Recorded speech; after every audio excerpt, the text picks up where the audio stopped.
Swayam Prabha. Digital India. Educated India.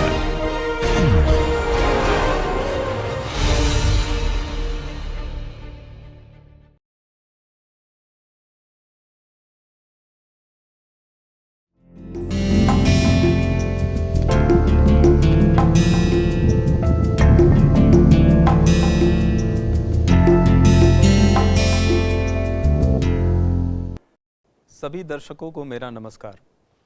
मैं doctor शैवाल सत्यार्थी विधि संकाय दिल्ली विश्वविद्यालय में कार्यरत हूँ।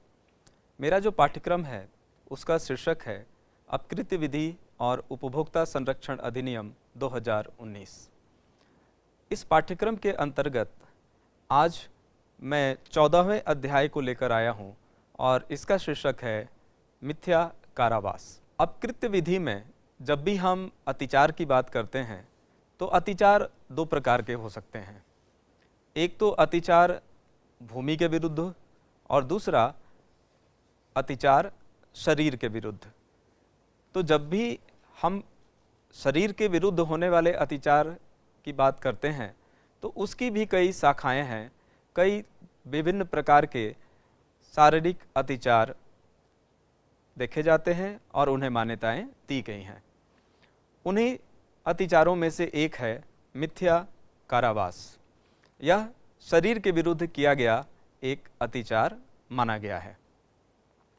अब जैसा कि इसके शाब्दिक अर्थ को भी अगर आप देखें तो यहाँ कारावास की बात हो रही है और वैसी कारावास जो मिथ्या है, फॉल्स है, फॉल्स इम्प्रिजनमेंट और मिथ्या कारावास।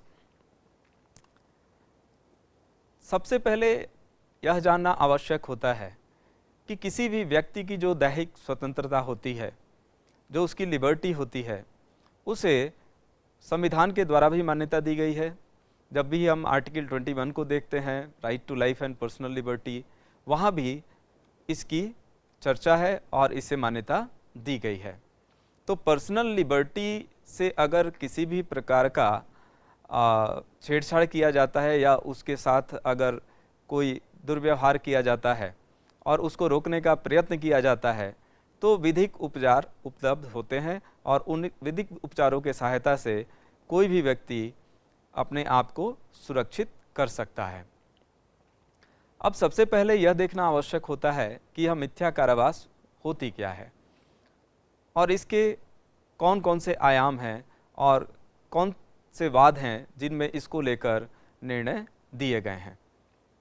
तो जब भी हम मिथ्या कारावास की बात करेंगे तो वहाँ सबसे पहले यह आएगा कि जब व्यक्ति की जो स्वतंत्रता है, कहीं आने जाने की स्वतंत्रता, जैसे मैं अभी यहाँ खड़ा हूँ और मुझे यहाँ से कहीं जाना है और मुझे कोई रोक दे कि नहीं आप यहाँ से नहीं जा सकते हैं, तो माना जाएगा कि यह एक तरह का अवरोध है, एक बाधा है। तो इस बाधा की वजह से अगर मैं किसी एक खास परिधि के अंदर बंद हो जाता हूँ और इसके बाहर मुझे जाने की कोई अनुमति नहीं दी जाती है और वह औचित्यपूर्ण नहीं है, युक्त नहीं है, तो जब यह युक्त नहीं है तो यह माना जाएगा कि यहाँ मेरे अधिकार का हनन हुआ है और एक अपकृत्य कारित हुआ है जिसके लिए मुझे प्रतिकर प्राप्त करने का अधिकार है। तो मूल प्रश्न यह है कि स्वतंत्रता जो बाधित की जाती है वह कितने समय के लिए स्वतंत्रता बाधित की जाएगी, तब माना जाएगा कि कोई अपकृत्य होगा। तो यहाँ हम देखते हैं कि मिथ्या कारावास में वो स्वतंत्रता भले ही कुछ अल्प समय के लिए ही क्यों न बाधित की गई हो, लेकिन जब स्वतंत्रता बाधित हुई, जब इस तथ्य को सिद्ध कर दिया जाएगा तो यह माना जाता है कि यह मिथ्या कारावास हुआ है। साथ ही साथ बहुत सारे ऐसे औचित्य हैं जिनको विधि ने मान्यता दी हुई है जिसके लिए अवरोध उत्पन्न की जा सकती है। जैसा कि हम जानते हैं कि क्रिमिनल लॉ में जब किसी व्यक्ति की गिरफ्तारी होती है तो वह भी उसकी लिबर्टी का वायलेशन है, जो उसकी राइट टू लिबर्टी है उसको कहीं ना कहीं से कर्टेल किया जाता है। तो उस राइट टू लिबर्टी को जो कर्टेल किया गया और उसको अवरुद्ध किया गया एक किसी परिसर में या किसी स्थान में, तो यहाँ देखा जाता है कि वह औचित्यपूर्ण है और विधि द्वारा उसको मान्यता दी गई है। लेकिन जब हम सिविल लॉ में एक अपकृत्य के रूप में मिथ्या कारावास की बात करते हैं तो यह निश्चित रूप से एक भिन्न प्रकार का कृत्य है और यहाँ पर यह जरूरी है कि वह थोड़े ही समय के लिए क्यों न हुआ हो, लेकिन औचित्यपूर्ण तरीके से नहीं किया गया है, बिना किसी विधिक औचित्य के किया गया है, तभी माना जाएगा कि यह एक अपकृत्य है।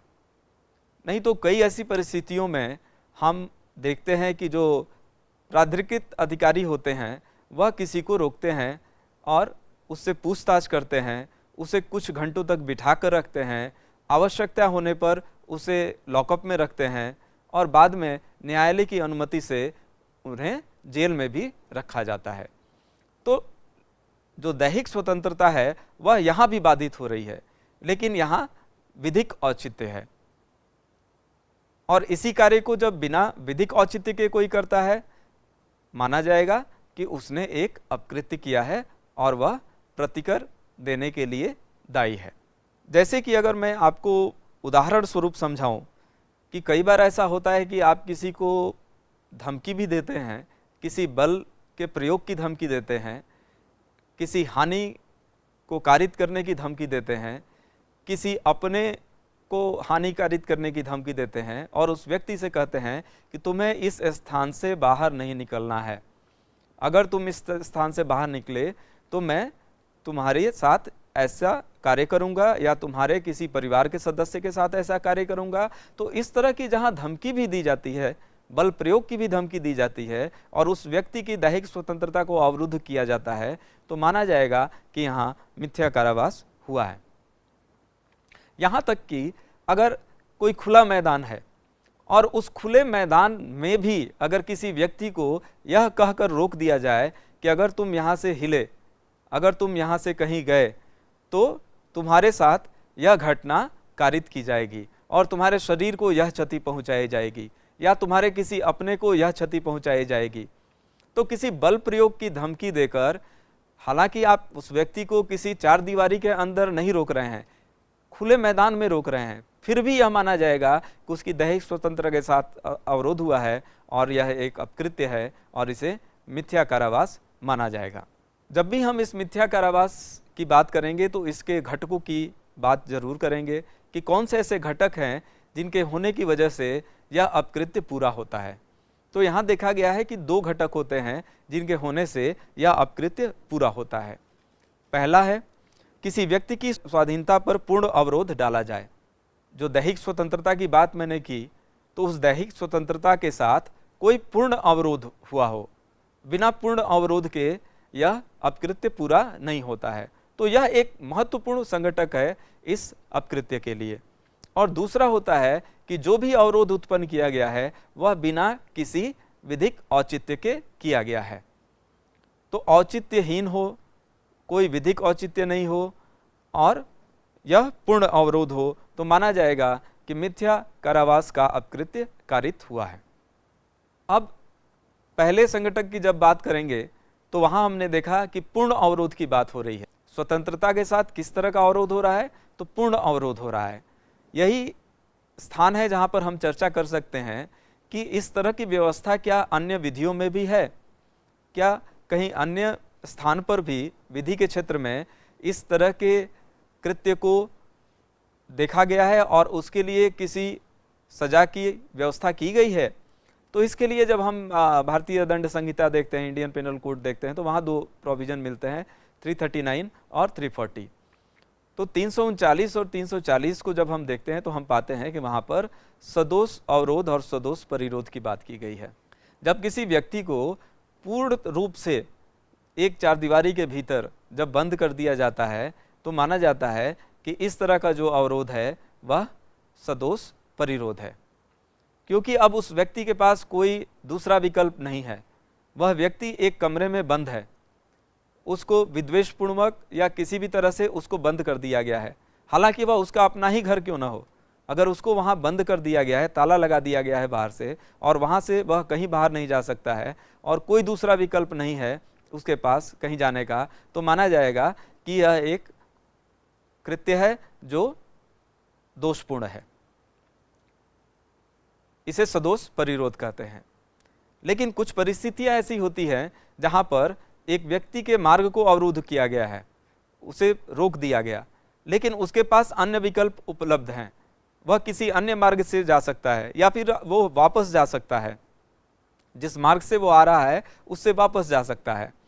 तो ऐसी भी परिस्थितियां होती है जहां पर उसको रोका गया, लेकिन उसके पास कई तरह के विकल्प मौजूद हैं, कई रास्ते मौजूद हैं या कोई भी दूसरा अल्टरनेटिव मौजूद है।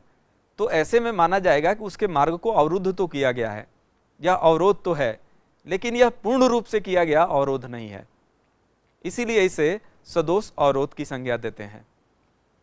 तो जो भारतीय दंड संहिता में जो रॉन्गफुल कन्फाइनमेंट की बात होती है, रॉन्गफुल रेस्ट्रेंट की बात होती है, तो जो रॉन्गफुल कन्फाइनमेंट है वह धारा 340 में है और जो रॉन्गफुल रेस्ट्रेंट है वह धारा 339 है।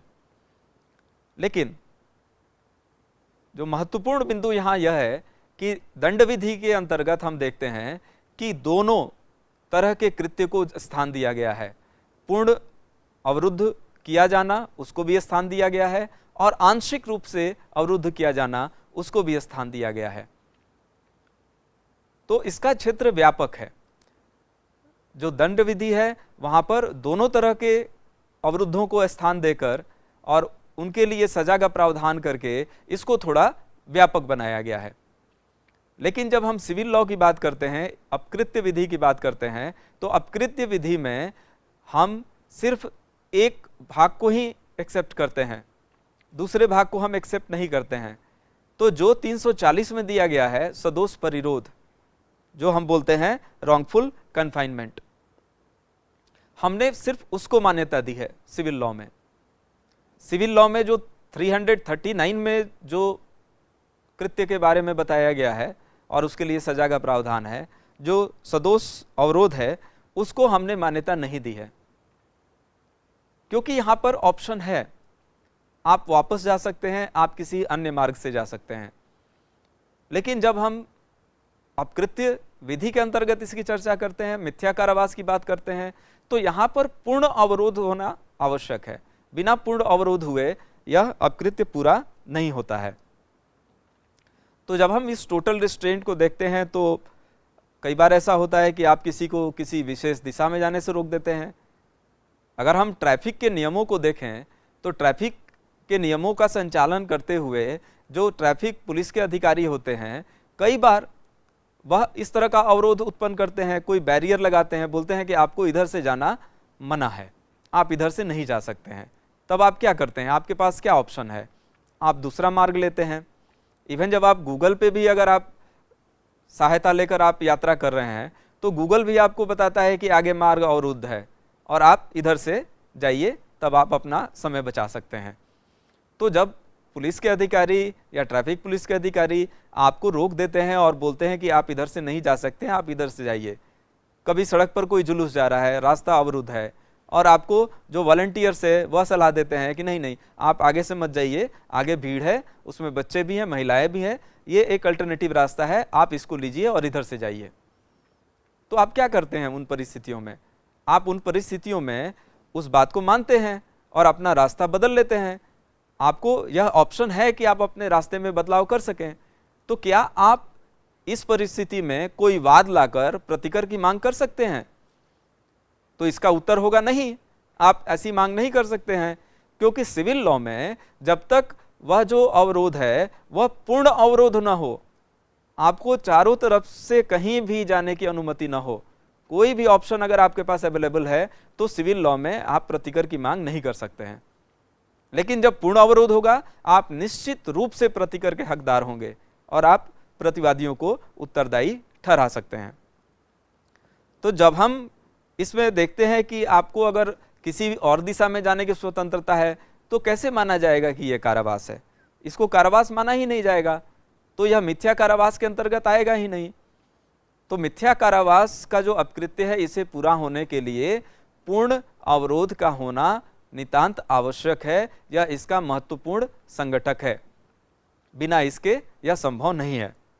व्यक्ति को एक निश्चित परिसीमा, वह परिसीमा छोटी या बड़ी हो सकती है, वह कमरा छोटा या बड़ा हो सकता है, वह एक पूरा घर ही क्यों ना हो जिसमें कई कमरे हैं, अब आपको कोई ये कह सकता है कि आपको तो यह आज़ादी थी कि आप एक कमरे से निकलकर दूसरे कमरे में चले जाएं, आप ड्राइंग रूम में बैठ जाएं, आप किचन में थोड़ी देर चले जाएं, आप थोड़ी देर बालकनी में चली जाएं, लेकिन जो मुख्य द्वार है उस पर ताला लगा हुआ है। तो आपको एक निश्चित सीमा क्षेत्र में जब आपको बंद कर दिया गया, अवरुद्ध कर दिया गया, तो यह माना जाएगा कि यह एक पूर्ण अवरोध है और इस पूर्ण अवरोध के लिए आप प्रतिकर के हकदार होंगे। जब किसी व्यक्ति को किसी विशेष दिशा में जाने से रोक दिया जाता है और उसे वापस जाने से नहीं रोका जाता है, आप वापस जा सकते हैं, तो ऐसे में यह कहा जाता है कि यह मिथ्या कारावास नहीं है। इसके और भी बहुत सारे उदाहरण हो सकते हैं। जैसे हम लोग अगर कहीं जाते हैं किसी कार्य से और हम वहाँ, जैसे सिनेमा हॉल में हम जाते हैं और सिनेमा हॉल में बैठकर हम सिनेमा देख रहे हैं और जितनी देर तक सिनेमा चलता है इंटरवल के पहले तक सारे दरवाजे बंद कर दिए जाते हैं, तो इसका अर्थ यह कतई नहीं हुआ कि हमें वहाँ अवरुद्ध कर दिया गया है। अगर आप किसी खास परिस्थिति में बाहर जाना चाहते हैं तो आपको पूरी अनुमति होती है कि आप बाहर निकल सकते हैं, आप बाहर जा सकते हैं। हाँ, ये अलग बात है कि फिर वापस आने के लिए कुछ नियम बने हुए हैं जिनका आपको पालन करना होता है, अन्यथा अगर आप वहाँ से निकलना चाहें तो आपको कोई रोक नहीं सकता है। यदि आपको कोई रोकता है उस परिस्थिति में तो आपको जानना चाहिए कि यह एक अपकृत्य है जिसके लिए आप प्रतिकर के हकदार हैं। इसी पर एक केस था जिसमें यह मुद्दा जो है उठाया गया था। यह जो प्रतिरोध था वह किस तरह का प्रतिरोध था, आंशिक प्रतिरोध था या पूर्ण प्रतिरोध था जो अवरोध उत्पन्न किया गया, तो उसको लेकर यहाँ हम देखते हैं कि यह बर्ड बनाम जोन्स का वाद था। इसमें एक पुल था, हैमर स्मिथ पुल। तो आपने देखा होगा, आपको पता भी होगा कि जब भी कोई पुल बनता है, बड़ा पुल बनता है, तो उस पर एक पैदल पारपथ भी बनाया जाता है जो बगल में होता है, जो पतला सा होता है और उस पर लोग पैदल यात्री उससे पुल को पार कर सकते हैं। और जो मुख्य जो पुल होता है उस पर वाहन चलते हैं और वाहन के माध्यम से आप उस पुल को पार कर सकते हैं। इस वाद में ऐसा क्या हुआ था कि जो वाहन पथ था, वाहन पथ को न रोककर जो पैदल जाने का जो पैदल पार पथ था उसके एक भाग को प्रतिवादियों द्वारा दोषपूर्ण रीति से बंद कर दिया गया था और उस मार्ग पर एक भाग में कुछ लोगों के बैठने की व्यवस्था की गई थी। इससे क्या हुआ था कि जो सामान्य जनमार्ग के रूप में प्रयुक्त होने वाला मार्ग था उसको अवरुद्ध कर दिया गया था। अब वादी जो था वह पैदल पार करना चाह रहा था, वह पैदल पार करना चाह रहा था उस पुल को, और उसके लिए मार्ग बना हुआ था, मार्ग सुनिश्चित किया हुआ है कि यह मार्ग है जो पैदल हैं यात्री वह इस पैदल मार्ग से इसको पार कर सकते हैं। लेकिन जब उसको अवरुद्ध किया गया था तो बाद में वादी ने एक मुकदमा दायर किया और प्रतिकर की मांग की कि हमारा जो रास्ता है, जो मार्ग है, उसको अवरुद्ध कर दिया गया क्योंकि वहाँ पर बीच में किसी के बैठने की व्यवस्था की गई ताकि वो लोग वहाँ से कुछ देख सकें, और जो भी वहाँ प्रदर्शन हो रहा था उसके लिए कुछ शुल्क का भी उन्होंने प्रबंध किया था। जो शुल्क का भुगतान करते थे उनको वहाँ बिठाया जाता था और वह प्रदर्शन देखने के लिए वहाँ बैठते थे, और इससे मार्ग जो है वह अवरुद्ध हो गया है। वादी ने इस मार्ग को प्रयोग करके दूसरी ओर जाने की चेष्टा की, परंतु उसे आगे बढ़ने से रोक दिया गया और वहाँ पर करीब करीब वह आधा घंटा तक रुका रहा। उसके बाद उसने मिथ्या कारावास के लिए कार्रवाई की। तो यह इस मामले का तथ्य है, और जब इस तथ्य को न्यायालय के समक्ष रखा गया तो न्यायालय ने इन तथ्यों को ध्यान में रखते हुए यह निर्णय किया कि चूंकि वादी की जो स्वतंत्रता थी उस पर किसी भी तरह का पूर्ण अवरोध नहीं डाला गया था। हाँ, ये अलग बात है कि आप जिस मार्ग में थे, जो पैदल पारपथ था, उस पैदल पारपथ में आपको अवश्य रोका गया था, लेकिन आपके पास विकल्प मौजूद था, और वह विकल्प ये था कि जो मार्ग वापस जाने के लिए था आप उसका प्रयोग कर सकते थे। आप चाहते तो वापस जा सकते थे, जिस रास्ते से आप आए थे वहां तक जहां आपको अवरुद्ध किया गया, आप उससे पीछे वापस जा सकते थे, लेकिन आपने उसका प्रयोग नहीं किया। आप जो वाहन के लिए जो रास्ता बना हुआ है, जो मुख्य पथ था उस पुल पर, आप उसका भी प्रयोग कर सकते थे। आप उसका प्रयोग करके आप जिधर या तो पीछे जाना या आगे जाना आप कर सकते थे। तो ऐसे में यहाँ यह देखा गया कि जो आपका मार्ग अवरुद्ध किया गया वह आंशिक अवरोध था, यह पूर्ण अवरोध नहीं था। मिथ्या कारावास के लिए क्या आवश्यक है? पूर्ण अवरोध होना चाहिए। जब तक पूर्ण अवरोध नहीं होगा, यह अपकृत्य कारित ही नहीं हुआ। तो ऐसे में न्यायालय ने भी माना कि जब आपके पास ऑप्शन था और आपकी स्वतंत्रता को पूर्ण रूप से बाधित ही नहीं किया गया, तो यह मिथ्या कारावास कैसे हुआ और इसके लिए आपको प्रतिकर क्यों दिया जाएगा? तो वादी के प्रतिकूल यह निर्णय था। अब प्रश्न यह है कि यह जो मिथ्या कारावास है, यह किस अवधि के लिए हो सकता है? अब हम अवधि की बात करेंगे। तो अवधि कोई भी हो सकती है, अल्प से अल्प अवधि हो सकती है। अगर बिना किसी विधिक औचित्य के अल्प समय के लिए भी अगर आपको अवरुद्ध किया गया है, चाहे वह समय मिनट में क्यों ना हो, यह आवश्यक नहीं है कि आपको 2 दिन के लिए, 1 दिन के लिए, 3 दिन के लिए, कई घंटों के लिए अवरुद्ध किया गया हो। यह भी संभव है कि आपको कुछ मिनटों के लिए अवरुद्ध किया गया हो और यह माना जाएगा कि चूंकि यह पूर्ण अवरोध था, तो यह एक अपकृत्य हुआ जो मिथ्या कारावास है। तो समय का हमने देखा कि कोई बाध्यता यहाँ नहीं है। अल्प समय के लिए भी अगर यह अवरोध कारित किया जाता है तो मिथ्या कारावास हो सकता है। एक बात था मी बनाम कुक सैंक। इसमें क्या हुआ कि एक बंदी था जो प्रिजनर था, उस प्रिजनर को एक्विटल मिली। एक्विटल के बाद क्या हुआ, उसे जेल से छूटना था, लेकिन जेल से उसे बाहर निकालने की बजाय उसको कहीं ले जाया गया और कुछ मिनट के लिए उसको निरुद्ध किया गया और वहाँ पर उससे कुछ प्रश्न पूछे गए।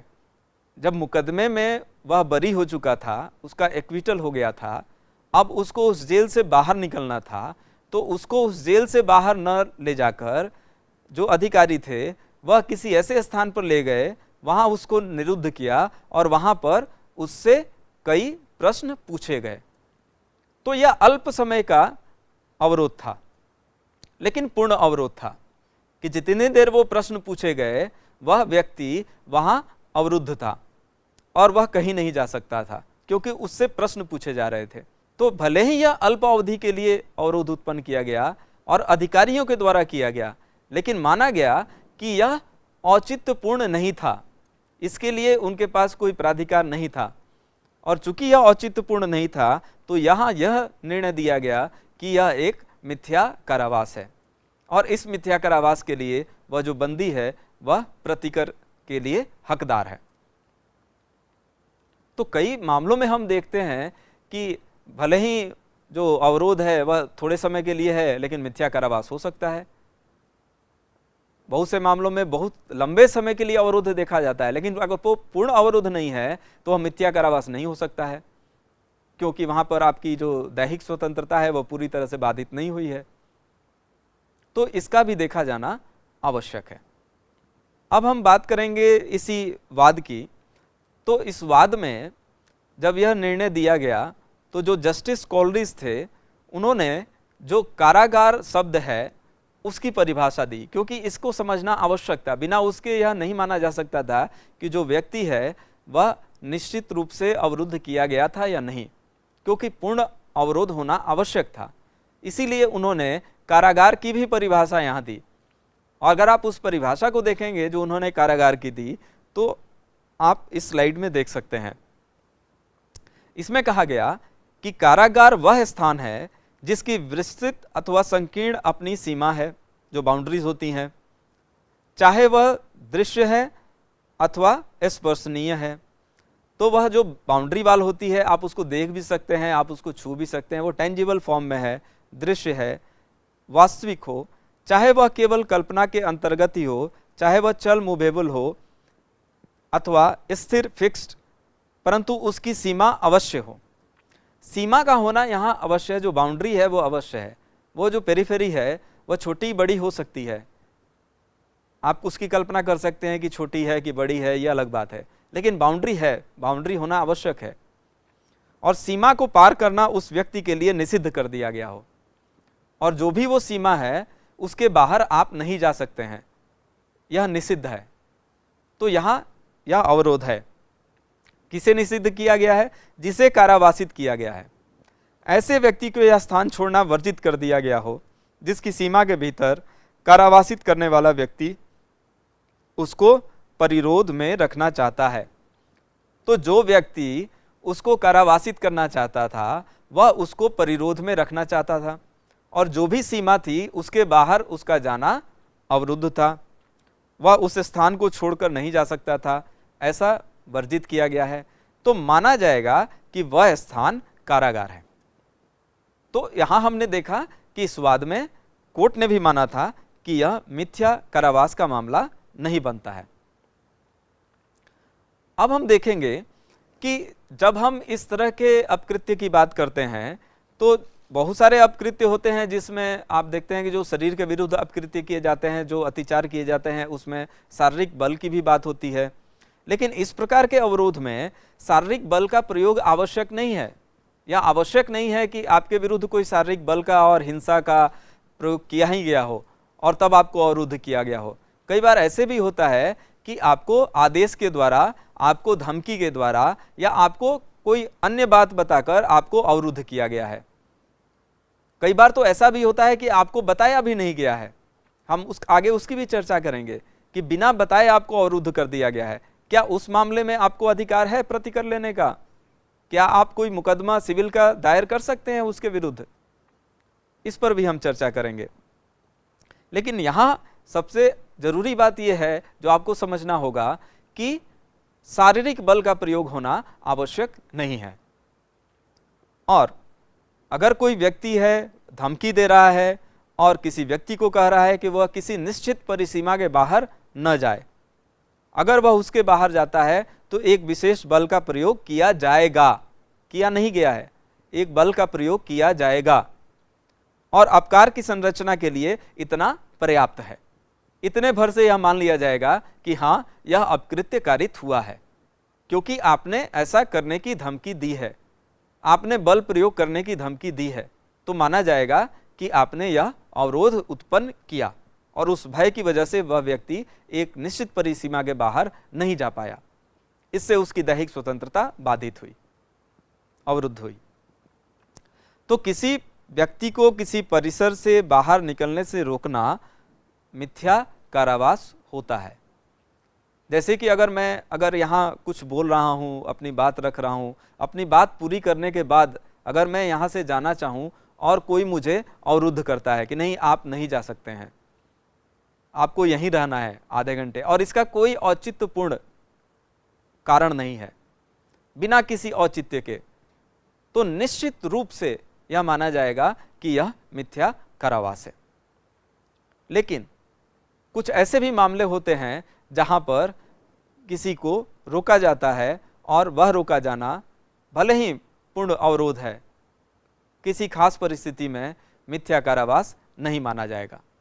जैसे कि अगर कोई कर्मकार है, अगर कोई लेबरर है और वह किसी खान में काम कर रहा है और खान से बाहर निकलने के लिए अगर उसको कोई सुविधा नहीं प्रदान की जाती है, जब ऐसे कर्मकार को खान से बाहर निकलने के लिए सुविधा प्रदान किया जाना बाध्यकारी नहीं है, कि आप किसी खान में हैं और आपको खान से बाहर निकालने के लिए कोई सुविधा प्रदान करना बाध्यकारी नहीं है किसी खास समय में, तो ऐसा माना जाएगा कि यहाँ कोई मिथ्या कारावास नहीं हुई है, क्योंकि आप उस खान के अंदर एक सहमति के साथ गए हैं और आप वहाँ पर एक कार्य कर रहे हैं और उस कार्य की एक निश्चित अवधि है, उस कार्य को पूरा करके आपको बाहर आना है।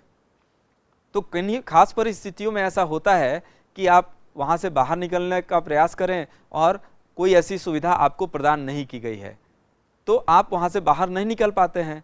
तो आप यह आरोप लगाते हैं कि हमें अवरुद्ध कर दिया गया और यह एक पूर्ण अवरोध का मामला है, इसलिए यह एक अपकृत्य कारित हुआ और यह मिथ्या कारावास का अपकृत्य है और मुझे प्रतिकर मिलना चाहिए। तो ऐसा आप नहीं कर सकते हैं। अब हम इसके अन्य पहलुओं की चर्चा करते हैं। एक पहलू इसका यह भी है कि क्या इसके बारे में वादी को ज्ञान होना आवश्यक है। तो कई मामलों में हम देखते हैं कि ज्ञान होना या नहीं होना, इस पर कई मतभेद भी हैं, विचारों में भी मतभेद है। कुछ लोगों का ये कहना था कि नहीं, ज्ञान का होना नहीं होना कोई मैटर नहीं करता है, अगर अवरुद्ध कर दिया गया है तो इतना पर्याप्त है और यह अपकृत्य हो गया। लेकिन कुछ लोगों का यह भी मानना था कि अगर आपको ज्ञान ही नहीं है कि हमको अवरुद्ध किया गया है, मान लीजिए आप सो रहे हैं, आप निद्रा में हैं और रात्रि में आपके घर के बाहर किसी ने 1 घंटे के लिए ताला लगा दिया, सुबह में आप उठते हैं तो आपका दरवाजा खुला है। तो यहां पर अगर यह तर्क दिया जाता है कि आपको कहीं से अवरुद्ध तो किया नहीं गया, आपने रात में कहीं जाने का प्रयास भी नहीं किया था, और आप सुबह में उठे हैं, और आप जब उठे हैं तब आपका दरवाजा खुला है, जब आप सो रहे थे उस समय वह बंद किया गया था, तो क्या ऐसी परिस्थिति में यह माना जाएगा कि इस तरह का अपकृत्य हुआ है? कुछ लोगों का कहना है कि हाँ, लेकिन कुछ लोगों का कहना है कि ऐसे में अपकृत्य नहीं माना जाएगा। लेकिन यहां पर अगर आप इसका विश्लेषण करेंगे तो आप निश्चित रूप से यह पाएंगे कि भले ही मेरे सोते समय, मेरी निद्रा के वक्त यह ताला लगाया गया था, और जब मैं उठा तो निश्चित रूप से वहां ताला नहीं था, और मैंने दरवाजा खोला और मैं बाहर गया, मेरी दैहिक स्वतंत्रता किसी भी तरह से प्रभावित नहीं हुई, ऐसा दिख रहा है। लेकिन मान लीजिए अगर उसी वक्त, जिस वक्त यह ताला लगा था, अगर मैं उठता और मैं कहीं जाने की इच्छा रखता, तो क्या मैं जा सकता था? उत्तर होगा नहीं, क्योंकि आपका जो मुख्य द्वार है वह पूरी तरह से बंद कर दिया गया था। दूसरे और कोई मार्ग नहीं थे जिससे आप बाहर से आ सकते थे, और वहां ताला लगा हुआ था। तो एक पल के लिए ही सही, एक मिनट के लिए ही सही, कुछ समय के लिए ही सही, अगर मुझे पूर्ण रूप से अवरुद्ध किया गया तो यह माना जाएगा कि यह अपकृत्य कारित हुआ। मैं उठकर गया या नहीं गया, मैं सोया रह गया या मैं सुबह में उठा या 4 दिन बाद उठा, इसका कोई खास महत्व होता नहीं है। जो दोषपूर्ण कार्य था वह तो हुआ, वह पूरा हुआ, और उस दोषपूर्ण कार्य के होने की वजह से अगर मैं प्रतिकर के लिए हकदार हूं तो मुझे प्रतिकर मिलना चाहिए। तो इस बात में ऐसे में देखा जाएगा कि हाँ, यहां अवरुद्ध किया गया था और इस अवरोध के लिए उत्तरदायित्व का निर्धारण होगा। यहां एक वाद है, हेरिंग बनाम ब्रायल का वाद है। इस वाद में यह धारित किया गया था कि ऐसे ज्ञान का होना अपकार की संरचना के लिए आवश्यक है। जैसा मैंने कहा कि मतभेद है, कुछ लोगों का कहना है कि आवश्यक है, कुछ लोगों का कहना है नहीं है। इस वाद में यह विद्यालय के अध्यापक ने दोषपूर्ण रीति से विद्यालय के एक बच्चे को उसकी माता के साथ जाने से रोक दिया, और जब तक कि उसकी माता उस बालक को विद्यालय को देय धन का भुगतान नहीं कर देती है। कोई फी का बकाया होगा, उस फी का पेमेंट नहीं किया गया था, तो उसकी माता को यह कहा गया कि आप इसके फी का भुगतान करें, जब तक आप भुगतान नहीं करेंगे तब तक यह बालक यहीं इस विद्यालय में इसी कमरे में रहेगा। ऐसा उस अध्यापक ने किया। विद्यालय के अध्यापक और बालक की माता के बीच जो बातचीत हुई वह बालक की अनुपस्थिति में की गई थी कि जब तक फीस नहीं जमा होगा तब तक यह बालक यहीं रहेगा और इसे रोक कर रखा जाएगा, यह पूर्ण अवरोध होगा। बालक को यह भी नहीं ज्ञात था कि उसे अवरुद्ध कर लिया गया है। यह धारित किया गया इस वाद में कि बालक की अनुपस्थिति में उसकी माता से यह कहना कि बालक को जाने नहीं दिया जाएगा और स्वयं बालक द्वारा अपने अवरोध से अनभिज्ञ होना मिथ्या कारावास का निर्माण नहीं करता है। तो यहाँ यह माना गया कोर्ट के द्वारा कि जब बालक को ही ज्ञात नहीं है कि उसे अवरुद्ध किया गया है, जो बातचीत हुई है उसकी माता के साथ वह बालक की अनुपस्थिति में हुई है, तो बालक को जब ज्ञान ही नहीं है कि उसे किसी खास परिधि में, किसी खास सीमा क्षेत्र में अवरुद्ध करने की बात की गई है उसकी माता के साथ, तो माना गया कि यहाँ कोई अपकृत्य नहीं हुई है और यह मिथ्या कारावास नहीं है। लेकिन जब हम देखते हैं एक अन्य वाद में जो मेयरिंग बनाम ग्राहम वाइट एविक्शन कंपनी थी, और इस वाद में यह माना गया कि मिथ्या कारावास की कार्रवाई में अपरोध का ज्ञान अपकार का आवश्यक तत्व नहीं है।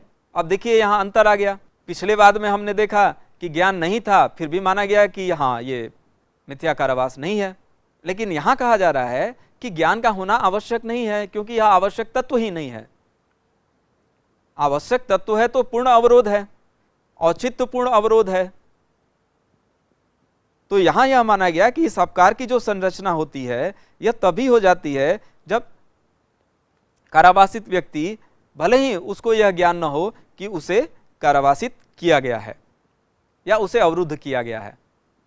तो बिना ज्ञान के अगर अवरुद्ध किया जा रहा है तब भी माना जाएगा कि अपकृत्य हुआ है। अब इसके फैक्ट्स को भी देख लेते हैं कि मेयरिंग के बाद में आखिर में हुआ क्या था। फैक्ट इसके बड़े ही रोचक हैं। तो जब आप इस फैक्ट को देखते हैं तो इसमें एक प्रतिवादी कंपनी थी और उसमें यह वादी जो था वो कर्मचारी था, और यह कर्मचारी एक दिन एक संदेह के आधार पर पकड़ा गया। इस पर आरोप ये था कि उसने कंपनी की कुछ संपत्ति चुराई है। उसे कंपनी के कार्यालय में बुलाया गया और उसे जो वेटिंग रूम होता है कंपनी में, किसी भी कार्यालय में, वहाँ कहा गया कि बैठो, और उसे उस वेटिंग रूम में बिठा दिया गया। जिस कक्ष में बैठने को कहा गया था उसके बाहर कंपनी के 2 कर्मचारी खड़े कर दिए गए थे दरवाजे के बाहर, और वह व्यक्ति उस वेटिंग हॉल में बैठा था। 2 व्यक्ति बाहर खड़े थे। इसी बीच में पुलिस को भी बुलाया गया। पुलिस आती है और वादी को चोरी के आरोप में गिरफ्तार कर लिया गया। अब बाद में क्या हुआ कि न्यायालय ने उसको दोषमुक्त करार दिया। न्यायालय ने यह पाया कि इस व्यक्ति ने, जो वादी था इस सिविल मामले का, इसने चोरी का कोई कृत्य ही नहीं किया है, वह दोषमुक्त हो गया।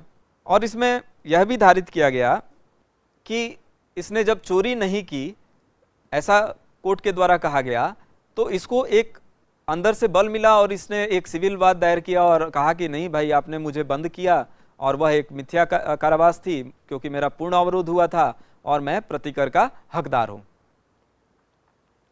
लेकिन यहां यह धारित किया गया कि जब पुलिस ने उसको अरेस्ट किया, तो पुलिस ने जब अरेस्ट किया तो पुलिस उस कंपनी के किसी कर्मचारी के रूप में काम नहीं कर रही थी। पुलिस एक प्राधिकृत संस्था है, एक स्टैट्यूटरी बॉडी है, और पुलिस को यह अधिकार है कि किसी व्यक्ति को हिरासत में ले या गिरफ्तार करे अगर उसे ऐसा लगता है कि इस तरह का अपराध कारित किया गया है। तो यहाँ यह माना गया कि जो पुलिस के कर्मचारी थे वह कंपनी के किसी भी एजेंट के रूप में काम नहीं कर रहे थे, और उनके द्वारा जब वादी को गिरफ्तार किया गया तो यह कहीं से भी दोषपूर्ण नहीं था, इतना माना गया। लेकिन इसके 2 भाग थे। 2 भाग ये थे कि पुलिस ने गिरफ्तार किया, ये तो ठीक है, लेकिन इस वादी को कंपनी में बुलाया गया था कंपनी के एजेंटों के द्वारा, उसको उस हॉल में बिठाया गया था कंपनी के एजेंटों के द्वारा, और उसके बाहर 2 कर्मचारी खड़े किए गए थे कंपनी के एजेंटों के द्वारा। उसके बाद पुलिस आती है, तो पुलिस के द्वारा अरेस्ट करवाना है यह उनका उद्देश्य था, लेकिन उसके पूर्व वह व्यक्ति कहीं चला न जाए, भाग न जाए, इस वजह से उसे उस कमरे में बिठाया गया और बाहर 2 गार्ड खड़े किए गए ताकि वह उस व्यक्ति उस कमरे से बाहर न निकल पाए। तो इस वाद के तथ्य में हमको यह देखना होगा कि इसके 2 भाग हैं। पहले भाग में जो गिरफ्तारी हुई है, जो दैहिक स्वतंत्रता का हनन हुआ, वह पुलिस अधिकारी के द्वारा किया गया, तो उसको तो कोर्ट ने माना कि सही है, ठीक है, उसमें कोई गलती नहीं है। लेकिन जो दूसरा भाग है जिसमें उसको एक वेटिंग रूम में बिठाया गया और गार्ड खड़े किए गए, यहां माना गया कि यह जो कार्य था वह मिथ्या कारावास करने के लिए ही किया गया था। पुलिस कर्मचारियों के आने के पूर्व कंपनी के अधिकारियों द्वारा की गई जो वादी की गिरफ्तारी थी, तो यह मिथ्या कारावास ही थी, क्योंकि आपने पुलिस के आने के पहले ही उसे रोक कर रखा था, आपने पुलिस के आने के पहले ही उसे बंद कर दिया था एक कमरे में और बाहर गार्ड भी लगा दिया था। तो यह जो भाग है यह एक सिविल रॉन्ग है, और इस सिविल रॉन्ग के लिए वह व्यक्ति जो था, वादी जो इस मामले में है, वह प्रतिकर का हकदार होगा। अब हम इसमें देखते हैं कि जो विधि विरुद्ध अवरोध है, जो अनलॉफुल डिटेंशन की जब हम बात करते हैं, तो इस मिथ्या कारावास में जब हम किसी अपकृत्य के संरचना की बात करते हैं तो यहाँ यह भी आवश्यक होता है कि अवरोध तो है, लेकिन अवरोध किस तरह का है, अवरोध विधिपूर्ण है या विधि विरुद्ध है। तो कई बार ऐसा होता है कि अवरोध विधि विरुद्ध है, कई बार ऐसा होता है कि अवरोध विधिपूर्ण है। जैसा कि मैंने कहा कि पिछले वाद में हमने देखा कि एक ही वाद में 2 तरह के अवरोध हुए, एक विधिपूर्ण था जो पुलिस अधिकारियों द्वारा किया गया, और दूसरा जो एजेंटों के द्वारा किया गया वह विधि विरुद्ध था। उस तरह से रोकने का उनको अधिकार नहीं था, वह पुलिस नहीं थे, उनको ऐसा कोई अधिकार नहीं था कि वह उसको निरुद्ध करते, इसलिए वहां माना गया कि यह एक तरह का सिविल रॉन्ग है और अपकृत्य हुआ है। तो कई बार ऐसा होता है कि बिना किसी औचित्य के विधि विरुद्ध तरीके से किसी को किसी निश्चित परिसीमा में रखा जाता है और उसको माना गया है कि यह एक सिविल रॉन्ग है और उसके लिए प्रतिकर देय होता है और जिम्मेदारी या उत्तरदायित्व का निर्धारण होता है। इसी क्रम में अगर उदाहरण के स्वरूप अगर मैं आपको बताऊं तो एक वाद था Rudal Shah versus state of Bihar. बड़े ही रोचक तथ्य थे इस वाद में कि एक व्यक्ति, ये जो रुदल शाह थे, इनको रखा गया था, ट्रायल हो रही थी, इनका ट्रायल बहुत लंबे समय तक चला, ये जेल में थे, और ट्रायल होने के बाद इनको दोषमुक्त करार दिया गया, इनका एक्विटल हो गया। तो एक तो निर्दोष व्यक्ति थे, ट्रायल के दौरान ऑलरेडी जेल में थे, और जब एक्विटल हो गया अब इनको बाहर निकालना चाहिए था। तो यहाँ पर जो सरकारी अधिकारी थे, जो जेल के अधिकारी थे, उनकी लापरवाही, घोर उपेक्षा के कारण रुदल शाह कई वर्षों तक अपने एक्विटल के बाद भी जेल के अंदर ही बंद रहे, बाहर नहीं निकले, एक्विटल हो गया है। और आपको जानकर आश्चर्य होगा कि यह समय 14 वर्ष का समय था। एक्विटल के बाद वह 14 वर्ष तक जेल के अंदर रहे। 1968 में उन्हें एक्विट किया गया था और 1968 के बाद सेशंस कोर्ट के द्वारा किया गया था। 1968 के बाद 1982 में उनको बाहर निकाला गया, क्योंकि एक रिट पिटिशन फाइल किया गया, PIL फाइल किया गया उनके बाहर निकलने के लिए, और उनका जो अवरोध था वह इलीगल था और सरकार के कर्मचारियों द्वारा किया गया था। तो यहाँ माना गया कि यहाँ पर जिम्मेदारी तय होगी, और यह एक मिथ्या कारावास थी, और इस मिथ्या कारावास के लिए जो उत्तरदायित्व होगा वह राज्य सरकार का होगा। और राज्य सरकार को कहा गया कि आप मुआवजे के रूप में इतनी राशि रुदल शाह को देंगे। तो ऐसे अनेक मामले हम देखते हैं कि जहां पर किसी दिखता है कि यह विधिक अधिकारियों द्वारा किया गया है, लेकिन कार्य विधिपूर्ण था या नहीं था, इसका देखा जाना आवश्यक है। तो यहां हम पाते हैं कि रुदल शाह जैसे मामलों में कि जहां सरकारी अधिकारी हैं, उन्होंने ही इस तरह के कृत्य को अंजाम दिया है और उसके लिए राज्य सरकार प्रतिकर देने के लिए बाध्य है। इसी तरह का एक वाद था भीम सिंह बनाम state of Jammu and Kashmir. Bhim Singh एक पॉलिटिकल पार्टी के लीडर हैं, आपको अगर जानकारी हो तो एक पैंथर्स पार्टी है, उसके ये लीडर हैं, और ये जम्मू एंड कश्मीर विधानसभा के विधायक थे। विधायक होने के नाते इनका यह अधिकार था कि विधानसभा में होने वाली कार्रवाइयों में सम्मिलित हों। एक दिन विधानसभा की कार्रवाई में सम्मिलित होने के लिए वह श्रीनगर के लिए रवाना हुए। जब वह रास्ते में थे तो उन्हें पुलिस के अधिकारियों द्वारा बिना किसी विधिक औचित्य के गिरफ्तार कर लिया गया, क्योंकि उन्होंने अपनी गिरफ्तारी को चैलेंज किया और कहा कि जो मेरी गिरफ्तारी हुई है वह सिर्फ और सिर्फ मुझे विधानसभा में जाने से रोकने के लिए हुई है, इसका कोई और कारण नहीं था। तो यहाँ पर जो मुझे रोका गया है यह एक तरह का मिथ्या कारावास है कि पूर्ण अवरुद्ध किया गया मुझे, ताकि मैं कहीं न जा सकूं, गिरफ्तार किया गया। तो इस वाद में भी यह माना गया कि यहाँ एक अपकृत्य का निर्माण हुआ, संरचना हो रही है, और उसमें इनको प्रतिकर के रूप में कुछ मुआवजा दिलाया गया कोर्ट के द्वारा। तो न्यायालय के हस्तक्षेप से भी कई सारे ऐसे मामले हैं जिसमें व्यक्तियों के अधिकारों की रक्षा भी की गई है और यह माना भी गया है कि इस तरह का अपकृत्य कारित हुआ है और उसके लिए प्रतिकर दिलाई गई है। अब जब हम इसमें देखते हैं कि जो ये विधि विरुद्ध अवरोध है, तो विधि विरुद्ध अवरोध के दो उदाहरण हमने देखे कि विधि विरुद्ध अवरोध कैसे हो सकता है। रुदल शाह में हमने देखा, भीम सिंह के बाद में हमने देखा। लेकिन जब हम किसी लॉफुल डिटेंशन की बात करते हैं तो यहाँ पर निश्चित रूप से, पहले भी मैंने कहा है कि बहुत सारे ऐसे सांविधिक प्राधिकार हैं जिसके अंतर्गत किसी व्यक्ति को निरुद्ध किया जाता है, पूछताछ भी की जाती है। पुलिस को भी यह अधिकार होता है कि अगर पुलिस को आशंका है कि किसी तरह के अपराध को कारित किया गया है और उसमें इस व्यक्ति की संलिप्तता हो सकती है, तो संभावनाओं के आधार पर भी उसको अगर 2 घंटे के लिए थाने में बिठा लिया गया तो यह माना जाएगा कि अवरुद्ध किया गया। लेकिन यह अवरोध किस तरह का अवरोध है यह भी जानना आवश्यक है। तो यहाँ यह कहा गया है कि इस तरह का जो अवरोध है यह विधिपूर्ण अवरोध है। तो किसी व्यक्ति को जब निरुद्ध करते हैं तो उसके पीछे कई सारे कारण होते हैं, कई सारे औचित्य होते हैं। तो उन औचित्यों को देखना भी आवश्यक होता है कि औचित्य विधिमान्य है या विधिमान्य नहीं है, यही तो हो सकते हैं।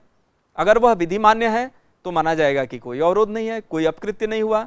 अगर वह विधिमान्य नहीं है तो ऐसा माना जाएगा कि यह अपकृत्य कारित हुआ है। जैसे जब कोई व्यक्ति कुछ युक्तियुक्त शर्तों के अधीन किसी परिसर में प्रवेश करता है, यदि उस व्यक्ति को तब तक परिसर से बाहर न निकलने दिया जाए जब तक वह उन शर्तों को पूरा नहीं करता। तो ऐसा माना जाता है कि यह मिथ्या कारावास नहीं है, क्योंकि जब आप उस परिसर में एंट्री ले रहे हैं, जब आप प्रवेश कर रहे हैं, तो आपको पता है कि इसकी शर्तें क्या हैं। आप उन शर्तों को जानते हुए अपनी सहमति देकर उस परिसर में गए हैं। तो आप जब बिना उन शर्तों को पूरा किए वापस आना चाहते हैं, बाहर निकलना चाहते हैं, तो ऐसे में अगर आपको रोक दिया गया तो आप यह नहीं कह सकते हैं कि यहाँ पर मेरी दैहिक स्वतंत्रता का हनन हुआ है और यह एक अपकृत्य है और इस अपकृत्य के लिए मुझे प्रतिकर मिलना चाहिए। क्योंकि ऐसा अगर होने लगे तो बहुत सारे ऐसे परिसर होते हैं जहाँ पर एंट्री के और एग्जिट के बहुत सारे नियम बनाए गए हैं कि आप एंट्री करेंगे तो किन शर्तों के साथ करेंगे, आप बाहर आएंगे तो किन शर्तों के साथ बाहर आएंगे। ऐसे बहुत से स्थान हैं, बहुत से विशेष स्थान हैं जहाँ पर इस तरह के नियम बनाए गए हैं। तो आप अगर उन नियमों की अवहेलना करके अगर आप बाहर आना चाहते हैं और आपको कोई रोक रहा है तो आप यह नहीं कह सकते हैं कि यहाँ पर मिथ्या कारावास कारित हुई है।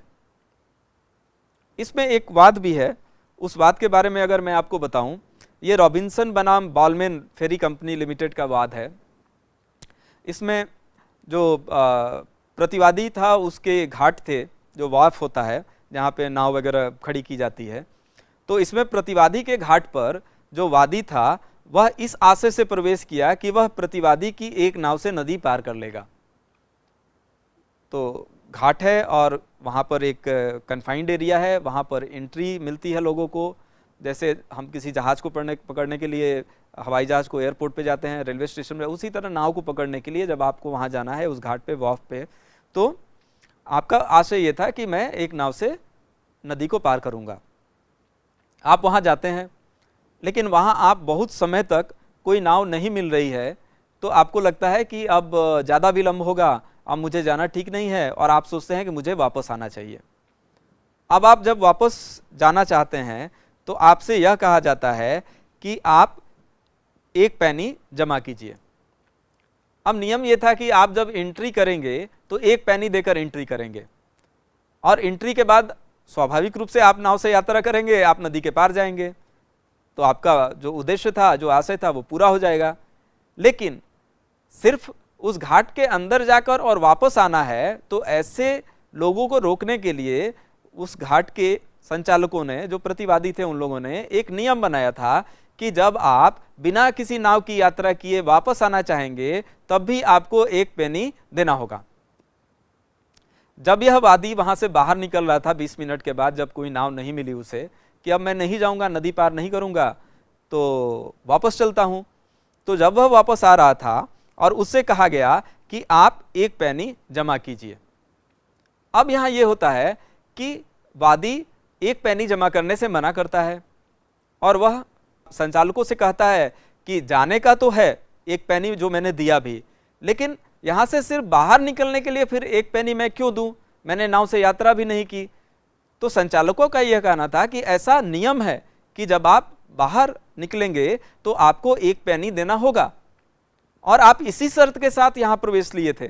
तो जब आपने इसी शर्त के साथ प्रवेश लिया है और आपको बाहर निकलने के लिए एक पैनी देना अनिवार्य है और ऐसा नियम है और यह नियम सभी पर लागू होता है, तो आप उसके अपवाद नहीं हो सकते हैं। आप एक पेनी देंगे तभी आप बाहर निकलेंगे। अगर संचालकों ने एक पेनी नहीं देने की वजह से आपको कुछ देर तक वहां पे रोके रखा और बाद में आप एक वाद दायर करते हैं और आप कहते हैं कि मुझे संचालकों ने बिना किसी विधिक औचित्य के रोक लिया और यह मिथ्या कारावास है और मुझे प्रतिकर मिलना चाहिए, तो यहाँ पर यह देखा गया कि जब आप घाट छोड़े तो आपको नियमतः एक पेनी देना था, तब बाहर निकलना था। तो ऐसे में जब न्यायालय ने देखा तो उसने भी पाया कि जो सूचना पट्टी थी बाहर जो चिपकाया गया था उस पर भी यह नियम लिखा हुआ था और उसमें लिखा था कि एक अन्य पेनी देनी चाहिए जब आप बाहर निकलते हैं, और इसी वजह से प्रतिवादी ने वादी को घाट छोड़ने से रोक दिया था। तो यहाँ जब एक मिथ्या कारावास की कार्रवाई अग्रसर की गई न्यायालय के समक्ष, तो कोर्ट ने यह पाया कि जो प्रतिवादी हैं वह कहीं से भी उत्तरदायी नहीं ठहराए जा सकते हैं, क्योंकि यहाँ पर नियमों का भी उल्लंघन हुआ है और उन उल्लंघन की वजह से ही आपको रोका गया था, तो यह मिथ्या कारावास नहीं हो सकता है। जब भी हम इस अपकृत्य की बात करते हैं तो इसमें उपचार भी हो सकता है। उपचार किस तरह के हो सकते हैं? पहला उपचार होगा जो उपचार, लीगल रेमेडी को हम उपचार कहते हैं, कि जहाँ भी कोई अधिकार का हनन होता है तो वहाँ उपचार भी उपलब्ध होता है, जो उबी जस इबी रेमेडियम है। तो पहला जो उपचार है वह है क्षतिपूर्ति की कार्रवाई। तो जब भी किसी दोषपूर्ण तरीके से किसी व्यक्ति को संपूर्ण रूप से अवरुद्ध किया जाता है तो उसको यह अधिकार है कि वह मुआवजे के लिए, हर्जाने के लिए या प्रतिकर के लिए मांग करे और क्षतिपूर्ति प्राप्त करे। दूसरा जो उपचार इसमें यह है कि वह है सेल्फ हेल्प का। यह उपचार उस व्यक्ति को प्राप्त है जो अवरुद्ध है, वह उसके लिए खुद से बाहर निकलने का प्रयास कर सकता है और उस बाहर निकलने के प्रयास में वह युक्त बल का भी प्रयोग कर सकता है। तो युक्त बल के प्रयोग के साथ आप स्वयं भी अगर चाहें तो उस अवरोध से बाहर निकलने का प्रयास कर सकते हैं। तीसरा जो है वह है बंदी प्रत्यक्षीकरण, हैबियस कॉर्पस। यह एक रिट है। विभिन्न प्रकार के जो रिट होते हैं और हाई कोर्ट और सुप्रीम कोर्ट का जो रिट जुडिक्शन है उसमें यह एक हैबियस कॉर्पस बहुत ही महत्वपूर्ण रिट माना गया है, जिसमें अगर किसी व्यक्ति को इल्लीगल तरीके से डिटेन किया गया है, इल्लीगल तरीके से कन्फाइन किया गया है तो उसको, या गिरफ्तार किया गया है तो उसको बाहर निकालने के लिए, उसकी दैहिक स्वतंत्रता की रक्षा करने के लिए इस तरह के रिट का प्रावधान है। आप हाई कोर्ट या सुप्रीम कोर्ट को अप्रोच कर सकते हैं। जब आपको हाई कोर्ट जाना होगा तो आर्टिकल 226 में आप रिट जुडिक्शन का इस्तेमाल करेंगे। जब आपको सुप्रीम कोर्ट सीधे जाना होगा, क्योंकि कई बार जो आपकी फंडामेंटल राइट्स हैं, जो मूल अधिकार हैं, मूल अधिकारों के उल्लंघन में, फंडामेंटल राइट्स के वायलेशन में आप सीधे सर्वोच्च न्यायालय को भी अप्रोच कर सकते हैं। अब जब आप सर्वोच्च न्यायालय को अप्रोच करने जाएंगे तो वहाँ आर्टिकल 32 है जो इस तरह के रेमेडी को प्रोवाइड करती है और आप या हैबियस कॉर्पस का रिट दायर कर सकते हैं। और जो भी व्यक्ति इलीगल तरीके से डिटेन्ड है, आप उसकी दैहिक स्वतंत्रता की रक्षा करवा सकते हैं, आप उसको बाहर निकाल सकते हैं। तो इस तरह के जो 3 महत्वपूर्ण विधिक उपचार हैं, उनके सहायता से कोई भी ऐसा व्यक्ति जो इस तरह के अपकृत्य का शिकार हुआ है उसे मदद पहुंचाई जा सकती है और उसे उसके अधिकारों की रक्षा की जा सकती है। जिसमें हमने देखा कि पहला था कि वह क्षतिपूर्ति की मांग कर सकता है, दूसरे में वह अपना स्वयं सेल्फ हेल्प कर सकता है, खुद इसके लिए यह आवश्यक है कि युक्त बल का प्रयोग करे, और तीसरा यह रिट जुडिक्शन, हैबियस कॉर्पस का रिट डाल के वह बाहर निकल सकता है। तो आज के व्याख्यान में इतना ही, और आगे हम अन्य अध्यायों पर भी चर्चा करेंगे। आप सभी का बहुत धन्यवाद।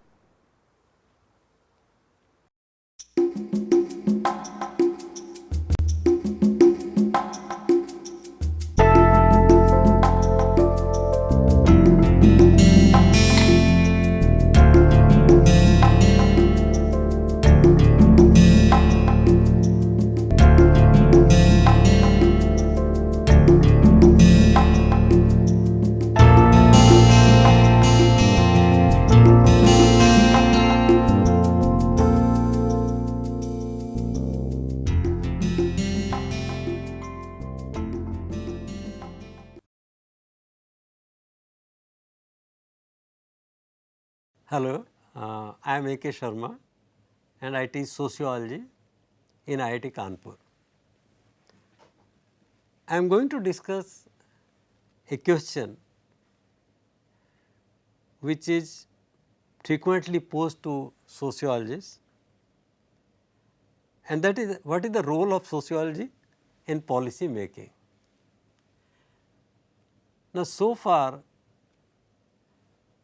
in our country and also in the world, in World Bank, in UN organizations, in Population Council, planning is seen as something for which economists are particularly trained, and very few sociologists were found in planning process. Planning was given to statisticians and to economists.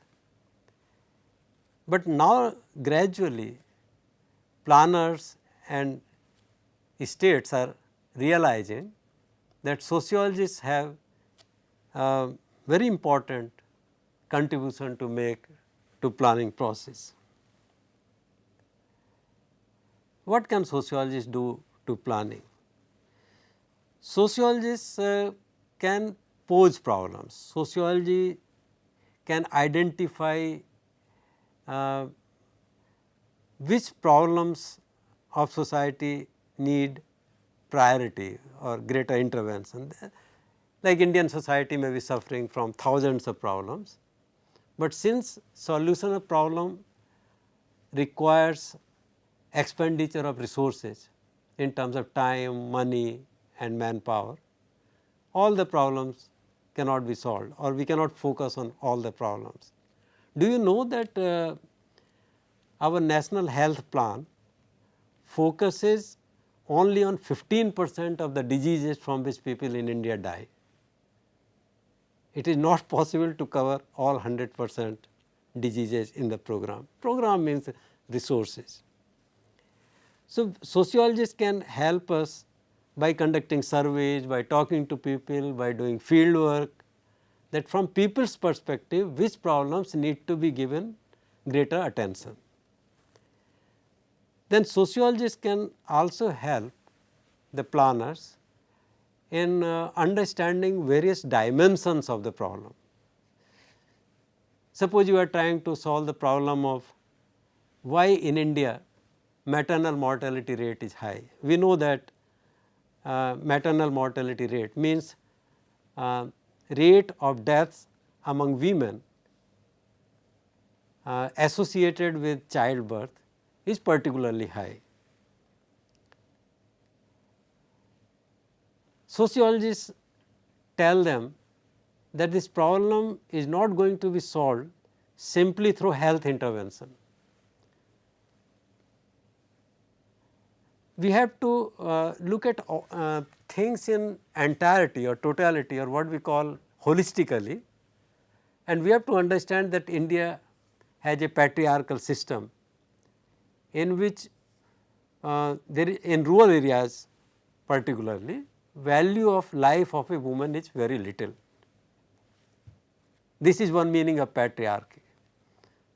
So, if you do not care about your women, you will not take them to health center also. There is a problem of transportation, there is a problem of ignorance. People do not know the danger signs, people do not go to ASHAs, people do not go for ANC, people do not understand the danger signs. There are several danger signs which everybody should be able to know if a woman in the family becomes pregnant. Sociologists tell that apart from health interventions, you require other interventions also: education, empowerment, power of women in decision making, nutrition, control of stress.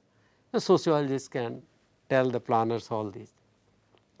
And one important role that sociologists can play in planning process is by involving in monitoring and evaluation of development programs.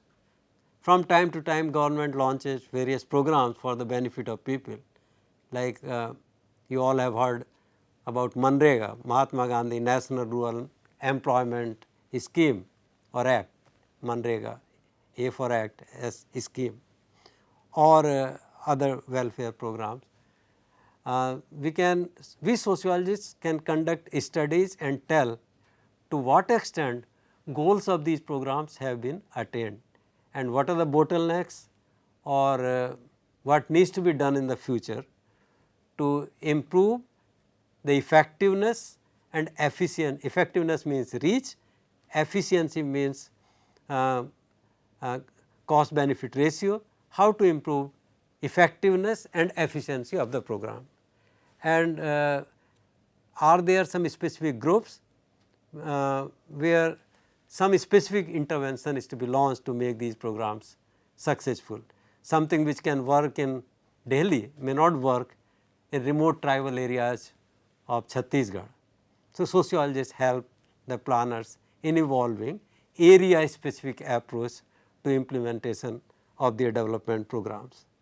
These days an interesting branch of sociology called reflexive sociology can also help the planners in understanding if the methods that they are using to solve the existing problems, they are themselves going to create new kinds of problems in the future.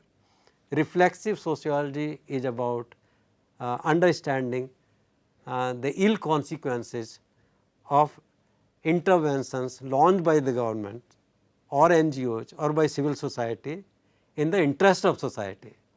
You know, something which we do for improvement or in the interest of society can also create problems.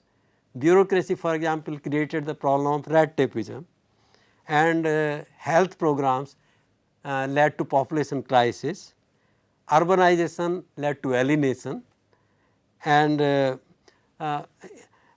development produced the environmental problem.